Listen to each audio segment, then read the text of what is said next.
आइए तुलसी Tapovan YouTube channel में आप सभी भक्तों का बहुत बहुत स्वागत है।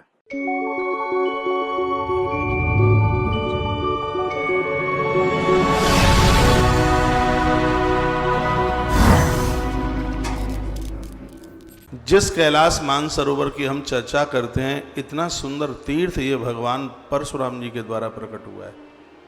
इससे पहले यह तीर्थ ही नहीं था। कैलाश मानसरोवर पर सबसे पहली तपस्या यदि किसी ऋषिवर ने, किसी महापुरुष ने, किसी भगवान ने की है, भगवान शंकर से भी पहले यदि इस स्थान पर कैलाश पर यदि किसी ने तप किया, उनका नाम है भगवान परशुराम। भगवान परशुराम जी के द्वारा इस धरती का सबसे बड़ा तीर्थ कैलाश प्रकट हुआ। कैलाश आज की कथा में ये सब बातें आप सुनेंगे। भगवान परशुराम ने तीर्थ यात्रा में मां तो नर्मदा के किनारे अपने संपूर्ण पूर्वजों का दर्शन किया। नर्मदा के किनारे उनका एक बहुत बड़ा अनुष्ठान चल रहा था। बहुत बड़े तपस्वी थे। ऐसी कोई नदी कहाँ रही जिसके किनारे पर उन्होंने पड़ाव न डाला हो। मध्य प्रदेश में वह जगह आज पड़ती है। भगवान परशुराम यहाँ तपस्यारत थे। उस समय नर्मदा के किनारे पर इनके पूर्वज, इनके पुरखे आके प्रकट हो गए। श्री भृगु जी महाराज आए, महात्मा च्यवन आए, दधीच महात्मा आए, सब पुरखे वहां आके प्रकट हो गए। और उन्होंने इनको बोला, बेटा सावधान रहना, जिन असुरों को तुम पराजित कर रहे हो वही असुर क्षत्रिय बनकर तुम्हें मारने कुचलने के लिए तैयारी में है। ये पुरखों ने कहा था।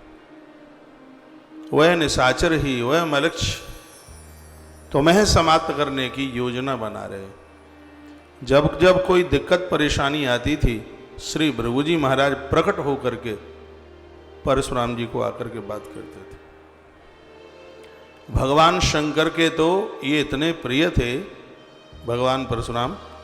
भगवान शंकर ने कहा कि मुझे गणेश और कार्तिकेय से भी ज्यादा प्रिय मुझे मेरा परशुराम है। ये स्वयं भगवान महादेव के शब्द थे। हम और आप बड़े बड़भागी हैं, ऐसे भगवान परशुराम जी की गाथा पवित्र व्यासपीठ के माध्यम से हम सुना रहे हैं। वेद वेदांग के तत्वज्ञ, सर्वशास्त्रों में निपुण भगवान परशुराम ने बहुत वर्षों तक अपने माता पिता की सेवा करके, उन्हें प्रसन्न करके कई वरदान प्राप्त किए। एक दिन भगवान परशुराम ने जनक जननी को प्रणाम करके, निवेदन करके उनके समक्ष अपने पितामहों को देखने की इच्छा प्रकट की थी। मां तो नर्मदा ने उन्हें उनके सभी पुरखों का दर्शन करा दिया। अपने माता पिता को उन्होंने आश्वासन दिया था, यह कहा था कि हम इस धरती पर अन्यायी और अधर्मियों का साम्राज्य नहीं रहने दें। और भगवान परशुराम जी के पास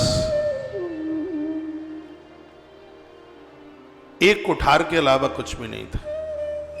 बताते हैं कि महात्मा च्यवन ने उनको एक ऐसी औषधि चटाई थी